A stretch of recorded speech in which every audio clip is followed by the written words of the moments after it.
Good evening and thanks for joining us for this special digital-only edition of 23 ABC News at 7. I'm Jessica Harrington. Tonight's top stories. The second night of the Democratic National Convention has begun. More on what's expected, including the official vote to nominate Joe Biden as the party's candidate to run for president. And a local teacher made the most of her time during the pandemic.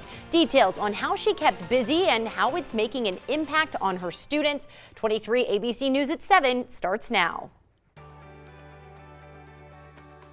And a good evening to you. We start tonight with the second night of the convention. The virtual event already underway this evening. Here's a live look at the virtual presentation. Videos already playing, as you can see, showing the evening speeches. Now, night 2 is a big night for the convention. Delegates will be voting, with Joe Biden expected, of course, to be selected as the party's presidential candidate for the race in November. Former President Bill Clinton will highlight the second day of speeches. Among those joining Clinton are former Secretary of State and Democratic presidential nominee John Kerry, former acting Attorney General Sally Yates, and Senator Minority Leader Chuck Schumer. Dr. Jill Biden, the wife of presumptive Democratic presidential nominee Joe Biden, is also expected to deliver remarks. According to CNN and NBC News, former Secretary of State under Republican President George W. Bush, Colin Powell, will officially endorse Joe Biden tonight. Of course, we will have a complete wrap-up of night 2 of the convention tonight on 23 ABC News at 11. The state is now 4 hours into a stage 2 flex alert today. This alert lasting from now until 10 p.m. and continuing Thursday. New today, PG&E has unveiled a new online tool that you can use to check and see if your home might be scheduled to have an outage and what time it might possibly happen. So, of course, we have a link available for you on our website, turnto23.com, but we wanted to show you how it works. So you can go to Rotating Outages page on PG&E's site, which is going to take you here. Once you get to this page, you want to scroll down and click on this yellow box. Now, of course, we've already done this for you this evening, so we want to show you how it works. It will take you to a page that looks like this. Once you get here, you're going to want to enter your address into this area here. Of course, we did it tonight using Target's address over on the east side, so 3401 Mallview Road. Once we search that, it will then bring up this, an outage block and a sub-outage block, numbers and letters for you. So this happens to be 11 and O. Once you have that information, you're going to want to go back to the initial page you were on. And what you can do is you scroll down and they have a chart with all of the information. So it includes group, rotating outage block numbers, estimated shutoff time. So you take your block number and you check out which area it's in and then check out your estimated shutoff time. That's how you know if and or when you may be shut off. Now, if your number is not here, that means this will not affect you tonight. Now, just an FYI, the online tool will not work on Internet Explorer, but you can definitely check that out. Again, we have a link on our website, turnto23.com. Let's take a live look outside at downtown Bakersfield at this hour. You can see the sun is setting. Lots of clouds today, but that sun shining through bright, just peeking through a bit. 23 ABC's meteorologist Brandon Michaels tracking our forecast for us this evening. As you can tell, Brandon, it's humid outside, and we can see it there on the radar behind you. Yeah, absolutely. Lots of moisture in the atmosphere. This is a lot calmer weather than we had just a couple hours ago. Had some strong thunderstorms in the mountains. Right now, it's mostly just light shower activity. At the most, you'll see maybe a couple of raindrops, or maybe you've already seen a couple of raindrops in Bakersfield. But in general, everything's weakening here, and we're going to head toward calmer weather overnight once again. And we're going to take a look here. We're going to try to. There we go. Futurecast for tomorrow. Most of us fairly sunny. A couple of clouds here and there and hazy skies. You do see 1 or 2 showers popping up in eastern Kern County, though. Still possible we'd see a shower in the mountains or in the desert for tomorrow, and definitely expecting to see some very hot temperatures. 108 in California City, 112 for the high in Ridgecrest tomorrow, 106 in Bakersfield, 94 at Keene, and 94 at Lebec. The one thing that could make us a tiny bit cooler again tomorrow is some of the haze from our wildfire smoke. We saw that today. We're going to see it again tomorrow. Unhealthy for sensitive groups for our air quality tomorrow. And of course, that air quality alert is still in effect. That's really in effect kind of indefinitely. We've got lots of fires that are burning all across the state and really impacting our air quality. So until those are put out completely, we're probably going to still deal with these air quality issues and with these smoky skies. Now, taking a look at the 7-day forecast for the valley. I've bumped the temperatures down a little bit just because that haze has cooled us off a touch, but still 106 tomorrow, 102 to Thursday and really not falling out of the triple digits anytime soon. Very hot forecast. You see the chance for some showers comes back as we head into the weekend, again tapping into a little bit more in the way of moisture. The Kern River Valley staying into the triple digits all through the forecast. Slight chance for some showers Wednesday and also Sunday and Monday. Tehachapi and Fraser Park staying in the 90s with, again, just a tiny chance for a few showers here and there Sunday into Monday. And as Brandon just mentioned, the heat wave continues throughout Kern County, and some Kern residents still have to work outside during these triple-digit temperatures. Farm workers and EMTs are just some of the many type of jobs that require its workers to be outside despite the drastic temperatures. 23 ABC reached out to some officials in those industries about what they're doing to ensure their employees are being safe and healthy during the upcoming warm weeks. Most of the crews, they're getting out either between 5.5 or 6.5 hours. So they're very short days. So they come in at 6 a.m. and they'll be out by noon. So we do bring water out to the employees. It's available for them here at the main station when they are here, but we're also taking it out and delivering it to them when they're at the hospitals after they've dropped off their patients. Now, as for those who don't have to work continuously in the heat, health officials still recommend people stay inside when they can, as well as stay hydrated, take breaks, and use sunscreen to protect you from the sun and the heat. Now, cooling centers throughout the county opened their doors today as we continue to hit those triple digits all week. 7 cooling centers were open today, including 3 locations in Bakersfield. Those spots are located at the East Bakersfield Veterans Building off of Ridge Road, the Mission at Kern County, and the Rasmussen Senior Center on East Roberts Lane. The centers are open from 1 until 8 p.m. For a full list of open centers, you can always head to our website, turn223.com. Governor Gavin Newsom has declared a state of emergency after dry lightning sparked several fires across California. According to the governor's office, as of today, fire crews are currently battling 30 wildfires statewide. This declaration will give California access to mutual aid from out of state.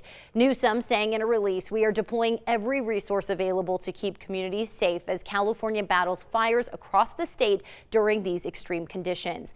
California and its federal and local partners are working in lockstep to meet the challenge and remain vigilant in the face of continued dangerous weather conditions. It's the fire that burned nearly 8,000 acres and over 24 structures earlier this month. The Stagecoach fire now fully contained near Havila, south of Lake Isabella, and 23 ABC is hearing from one family who worked together to save their own ranch. Stephen Nixon tells us when the fires first broke out, he drove down from Sacramento to help his family's ranch of 30 years.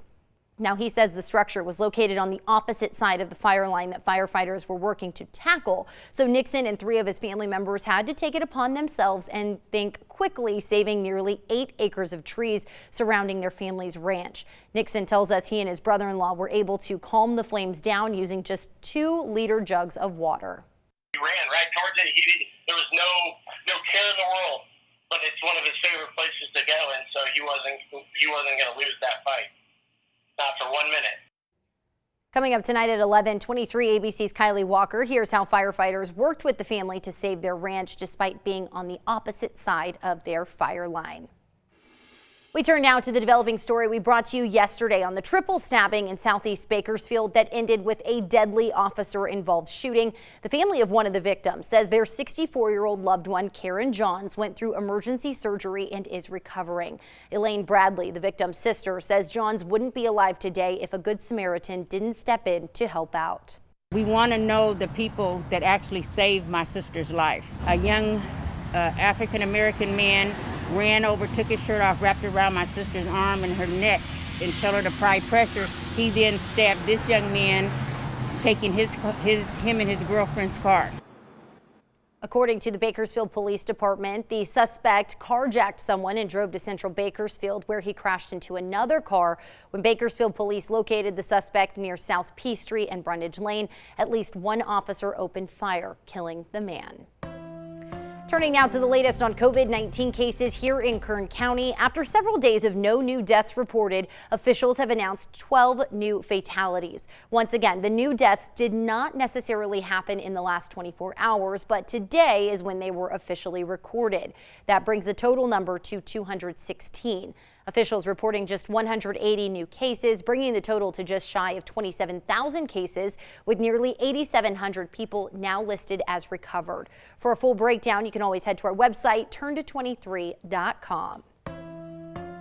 A Quailwood elementary teacher took some time over the summer to bring a little positivity to her students as they start the year at a distance. She wrote a book to explain the COVID-19 pandemic from her perspective. 23 ABC's Daniela Garrido takes a look at this viral lesson from a teacher's view. That's how the story starts out. On March 16, 2020, she found out that school would be closing at the end of the day because of the novel coronavirus or COVID-19. After 21 years as an elementary teacher, Miss Nicoletti never expected something like a worldwide virus to separate her from her students. I had no idea that something like this in my wildest dreams could ever happen. She teaches fourth grade students at Quailwood Elementary and said she wanted a creative way to help them remember this time in their lives, so she wrote a book about it. I wrote the book because I wanted to document for my students just the events that happened, because things are happening so fast that I don't think anyone's taking the time to write them down. And I wanted them to have something tangible from me, to know that I cared enough about them to write a book and to make a memory for them to have for the rest of their lives. As her students participated in at-home activities, drive-by birthday parties, and virtual award ceremonies, Miss Nicoletti was drawing out the memories. I wanted them to see the toilet paper and the everything is going to be okay sign. After taking inspiration from her students' time during the pandemic, she illustrated and wrote Once Upon a Time There Was COVID-19 and made copies for each of her students. Being able to write a book gave me a purpose and a positive twist on the pandemic. And while the book illustrates bittersweet memories, Miss Nicoletti hopes it will help her students understand her perspective as they begin distance learning. The last page of the book just says, on the last day of school, Miss N and her students said goodbye online for the summer. They gave each other virtual hugs. They knew eventually everything was going to be okay and that their teacher loved them very much. And I think I'm getting emotional. I think that's so important. I'm Daniela Garrido, 23 ABC Connecting You. Love the ending of that story there. The book was initially supposed to be for her fourth grade students, but she's also selling it on Amazon for other teachers to showcase the pandemic from their perspective.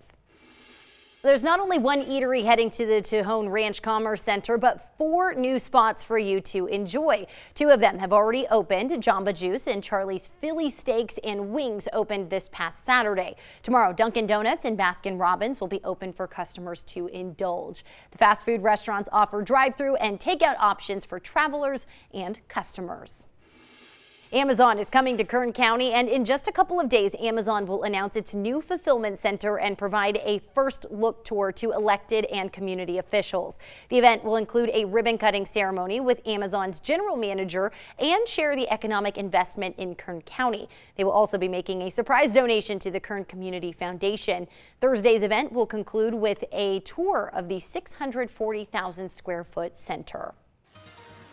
If you've missed the local music scene the past few months, the Fox Theater has the fix for you. They just announced their live stream vaccine, The Entertainment Cure. This is the Fox's first live stream concert series with 15 weeks of concerts. You can tune in with 23 ABC's app and stream it, and it's also available on Roku, Amazon Fire Stick, and Apple TV.